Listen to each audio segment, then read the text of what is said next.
साथियों नमस्कार, मैं चंदन कुमार और आप देख रहे हैं द जन एक्सप्रेस इंडिया। आज हम इस वीडियो में सोरठी बीर जभार की कुछ अनसुनी व रोचक कहानियों के बारे में विस्तार से बताने जा रहा हूं। अगर आप भी जानना चाहते हैं तो इस वीडियो में लास्ट तक बने रहिए। तो आइए ले चलते हैं स्टोरी की तरफ।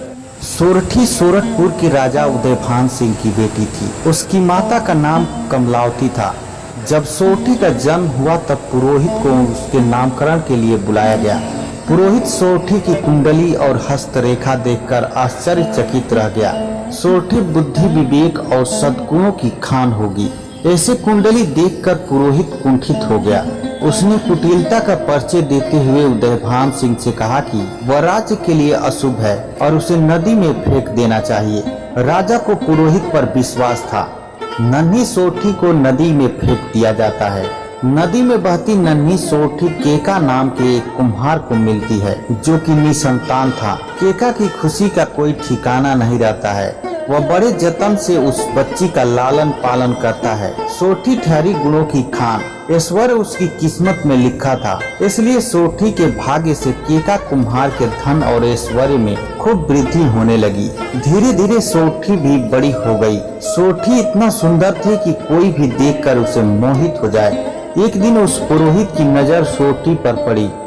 वह सोरठी को पहचान गया और फिर से उसके खिलाफ कुचक्र रचने में जुट गया।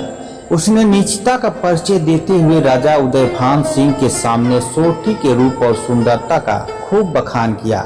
राजा उदयभान सिंह पुरोहित की बातों से आकर्षित होकर सोरठी से विवाह करने के लिए राजी हो गया। उदयभान सिंह बारात लेकर केका कुम्हार के घर पहुंचा। सोरठी भविष्य दृष्टा थी, इसलिए सिंदूरदान के समय अपने पिता का हाथ वह पकड़ लेती है और उनसे पुरोहित की सारी करतूत के बारे में बताती है कि पुरोहित कुचक्र रचकर बाप और बेटी में ही शादी रचवाना चाहता है। सारी बात सुनकर उदयभान सिंह चौंक जाता है और आग बबूला उदयभान सिंह सैनिकों को आदेश देता है कि पुरोहित का नाक कान काट कर राज्य से बाहर कर दिया जाए। उदयभान सिंह अपनी बेटी सोरठी को पूरे धूमधाम से मान सम्मान के साथ अपने महल ले आए। सोरठी उनकी एकमात्र संतान थी और राज्य की उत्तराधिकारिणी भी थी। इधर दक्षिण में राजा टोडरमल सिंह की रानी को गोरखनाथ के आशीर्वाद से एक पुत्र की प्राप्ति हुई, जिसका नाम ब्रजभार रखा जाता है। दूसरी तरफ गुजरात प्रांत के राजा खेखरमल के राज दरबार में धन दौलत हीरे जवाहरात की कोई कमी नहीं थी। राजा खेखरमल के दोनों हाथों में कुष्ठ रोग हुआ था, जिसके कारण प्रजा भी उनसे घृणा करती थी और पास नहीं आती थी। दूर से ही नाक बंद करके सभी लोग चले जाते थे, जिसको लेकर राजा खेखरमल काफी दुखित रहते थे। एक दिन राजा खेखरमल को दुखित देख मंत्री बोला, क्या हुआ राजन, आज बहुत चिंतित और उदास लग रहे हैं। राजा खेखरमल बोले, मुझे कुष्ठ रोग का गम खाया जा रहा है। दिन पर दिन मेरा रोग बढ़ता जा रहा है। अगर इस तरह से मेरा अंग सड़ के गिरने लगे तो मैं बहुत जल्द ही मर जाऊंगा। मंत्री जल्द ही कोई इसका उपाय ढूंढो। तब मंत्री व्यास मुनि को राजा के दरबार में लाता है, जिसको राजा उदयभान सिंह ने नाक कान हाथ कटवा कर राज्य से बाहर निकलवा दिया था। व्यास मुनि ने राजा खेखरमल को बताया कि इसका एक ही मात्र उपाय है, आपको सोरठी से विवाह रचाना होगा, तभी आप इस रोग से मुक्ति पा सकते हैं। राजा खेखरमल ने कहा कि हे मुनिवर, हमारी 360 रानियां हैं, जिसमें सबसे सुंदर सातों सावनी है। सोरठी में ऐसा क्या गुण है जो हमारे 360 रानियों में नहीं है। व्यास मुनि बोले, हे राजन, सोरठी में ऐसा गुण है कि अगर मिट्टी को छू दे तो सोना बन जाए, उसके मात्र स्पर्श से ही बिगड़ी बन जाए। राजा खेखरमल व्यास मुनि की ये बात सुनकर अति प्रसन्न हो जाता है और बोलता है कि लेकिन सोरठी तक जाएगा कौन। तब व्यास मुनि ने बताया कि सोरठपुर सिर्फ ब्रजभार ही जा सकता है और सोरठी को ला सकता है, अन्यथा और किसी का वहां जाना असंभव है। सोरठपुर जाने में 12 वर्ष और 12 दिन का समय लगता है। उधर किशोर होने पर ब्रजभार की शादी राजा हंचल की पुत्री हेमंती से हो जाता है।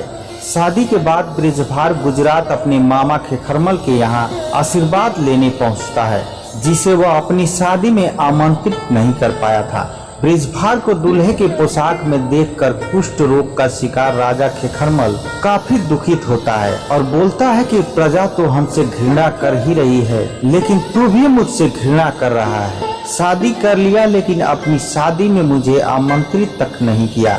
बृजभार अपने मामा खेखरमल से माफी मांगता है। राजा खेखरमल बृजभार को माफ कर देता है, लेकिन इसके बदले एक शर्त रखता है कि तुझे सोरठपुर जाना होगा और वहां से सोरठी को लाना होगा। मामा खेखरमल की ये बात सुनकर बृजभार कुंठित रह जाता है। पहले तो बृजभार सोरठपुर जाने से इनकार कर देता है, क्योंकि बृजभार उसी दिन शादी करके दुल्हन को अपने घर लाया था।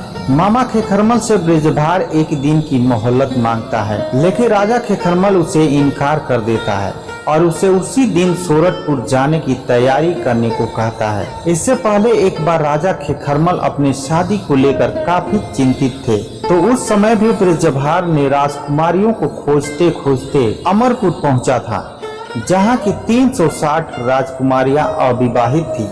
अमरपुर में कोई भी पुरुष नहीं था, क्योंकि उन राजकुमारियों ने सबको तंत्र मंत्र के बल पर सुग्गा बनाकर रखा हुआ था। बृजभार की सुंदरता को देखकर सभी राजकुमारियां उस पर मोहित हो गई और उससे शादी करने की जिद करने लगी थी। बृजभार उनकी शादी का प्रस्ताव अस्वीकार कर दिया था। गुस्से में राजकुमारियां उसे भी सुग्गा बना दी थी, लेकिन बृजभार किसी तरह से उनकी चंगुल से आजाद हो गया था और राजकुमारियों को बंधक बनाकर गुजरात लाया था और अपने मामा से उन राजकुमारियों की शादी कराई थी। लेकिन बृजभार के बार बार रिक्वेस्ट करने के बाद भी राजा खेखरमल नहीं मानता है। अंततः ईर्ष्या में बृजभार जोगी का भेष बनाकर सोरठपुर के लिए निकल जाता है। सोरठपुर जाने का बहुत ही कठिन रास्ता था।